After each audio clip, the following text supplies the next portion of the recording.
Result খারাপ হলো, কি চাপ, কি করলি সারা জীবনে, এসএসসিতে এ প্লাস পাইতে পারলি না, বেচারা গলা লটকাই দিয়ে মরে গেল।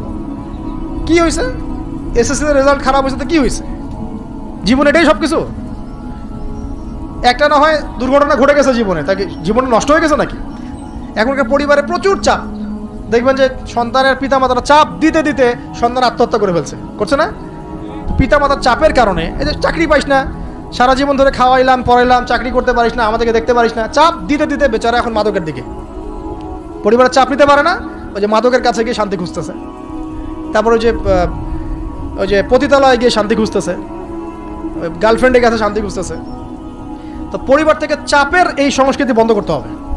পরিবারের সন্তানদেরও পিতামাতাকে চাপ দেওয়া উচিত নয়, পিতামাতারও উচিত নয় সন্তানকে চাপ দেওয়া, বরং তার প্রতিভাটাকে ফাইন্ড আউট করে আপনি বিচক্ষণ বাবা হিসেবে আপনি দেখবেন যে তার প্রতিভা কোন দিকে আছে, সেদিকে আপনি তাকে নিয়ে যাবেন। আপনার সন্তানকে আল্লাহ পাক নির্দিষ্ট একটা প্রতিভা দিয়ে পাঠাবেন, হয় সে ভালো লিখতে পারবে, না হলে ভালো বলবে, না হলে ভালো খেলবে, না হলে কিছু একটা ভালো চিন্তা করবে, ভালো আর্ট করবে। ওর প্রতিভাকে ওর উপরে চাপিয়ে দিবেন না, ওর যে প্রতিভা আছে ওই প্রতিভা অনুযায়ী তাকে বেড়ে উঠতে দেন। হাতের আঙ্গুলগুলোকে জোর করে করে টেনে সোজা করার দরকার নাই, আঙ্গুল ভেঙে যেতে পারে, আঙ্গুলকে বাড়তে দেন। ওকে আল্লাহ পাক একটা রং দিয়েছে, একটা প্রতিভা দিয়েছে, ওকে বিকশিত হতে দেন, ওর গন্ধটা আমরা যেন পাই, ওর গন্ধ পরিস্ফুটিত হতে দেন, ওকে চাপ দিবেন না। আর যদি আপনি আল্লাহওয়ালা হন, দেখবেন ইনশাআল্লাহ তার প্রতিভা ইসলামের দিকেই থাকবে ইনশাআল্লাহ। ইমাম বুখারীর মায়ের কথা শোনেন নাই? তার মা সারাদিন কান্নাকাটি করে দোয়া করতো, আল্লাহ আমার ছেলেটাকে দিনের জন্য কবুল করো, আমার ছেলেটাকে দিনের জন্য কবুল করো। তার চোখের সমস্যা ছিল, তিনি চোখে ভালো করে দেখতে পারতেন না, মায়ের দোয়ার বদৌলতে আল্লাহ পাক তার চোখের সমস্যা দূর করে দিয়েছেন। এখন ইমাম বুখারী রাহিমাহুল্লাহর কিতাব সবাই পড়ছে না? একজন মায়ের তাড়না দেখেন, মা সন্তানের জন্য দোয়া করবে, আল্লাহ আমার সন্তানটাকে দিনের জন্য কবুল করো। বাবা দোয়া করবে, আল্লাহ আমার বাচ্চাটাকে দিনের জন্য কবুল করো। এই যে বাবা নূহের তাড়না দেখেন, ইব্রাহিম আলাইহিস সালামের তাড়না দেখেন, রব্বি হাবলি মিনাস সালিহিন, আল্লাহ আমাকে সুসন্তান দান করো। চাপ দিয়েন না, সন্তানের প্রতিভা অনুযায়ী আপনি তাকে বিকশিত হতে দেন, ইনশাআল্লাহ দেখবেন একদিন সে আপনার মুখ উজ্জ্বল করবে ইনশাআল্লাহ। আর চাপ দিলে কি হবে জানেন? অকালেই ঝরে পড়বে, অকালে ঝরে পড়বে, ওর মাইন্ডটা বিক্ষিপ্ত হয়ে যাবে, তখন পরিবার থেকে তার একটা দূরত্ব সৃষ্টি হবে। আর ওই সুযোগ শয়তান নিবে, খারাপ বন্ধুর পাল্লায় পড়বে, আয় গাজা একটা টান দে, আয় একটু ইয়াবা খা, একটু এটা কর সেটা কর, আস্তে আস্তে দেখবেন হারায় গেছে অন্ধকার জগতে। অন্ধকার জগৎ একবার হারায় গেলে আর ফিরে পাবেন না। এদিকে প্র্যাকটিক্যাল কথা না ভাই? মেয়েকে চাপ দিবেন, দেখবেন যে বেঁকে বসছে। যদি ছোটবেলা থেকে মেয়েকে আপনি সুন্দর হিজাব পোশাক তরবিয়ত দিতে পারেন, এই মেয়ে বড় হয়ে ইনশাল্লাহ বেলাইনে যাবে না। কিন্তু ছোটবেলা থেকে ওকে যদি আপনি নায়িকাদের মতো মানুষ করেন, আর বড় হয়ে পস্তাবেন আমার মেয়ে কেন ছেলের হাত ধরে পারা গেল, এটা তো আপনার জন্য হয়েছে। ছোটবেলা থেকে এই সন্তানের অনুশাসনটাকে ঠিক করতে হবে। ওই যে বললাম, পিতা মাতা যদি দিনদার মুত্তাকি পরেজগার হয়, তাদেরকে দেখেই সন্তান শিখবে। আমরা যখন সেজদা করি, আমাদের ছেলেমেয়েরা পিঠে উপরে উঠে আসে না? ওরাও দেখবেন সেজদা করার ট্রাই করে না? মসজিদে নিয়ে আসেন বাচ্চাকে, দেখবেন ও দেখে দেখে দেখছে যে কি করছে এরা, কি করছে, ও তখন নিজেও একটু হাত বাঁধার চেষ্টা করে, এমন করে দাঁড়া থাকে, খেয়াল করে নাই? হাত তুলে। বাচ্চারা দেখে শিখবে, পরিবারে দেখে বাচ্চারা শিখবে যে পিতা মাতা কেমন, কিভাবে কথা বলে, পিতা কেমন করে মায়ের সাথে কথা বলছে, মা কেমন করে পিতার সাথে কথা বলছে, সে ওইভাবেই কথা বলবে। যে পরিবারে ওমরের মতো পিতা আছে, ওই পরিবার কি খারাপ হতে পারবে? যে পরিবারে হাজরা আলাইহিস সালামের মতো মা আছে, ওই পরিবার খারাপ হতে পারে?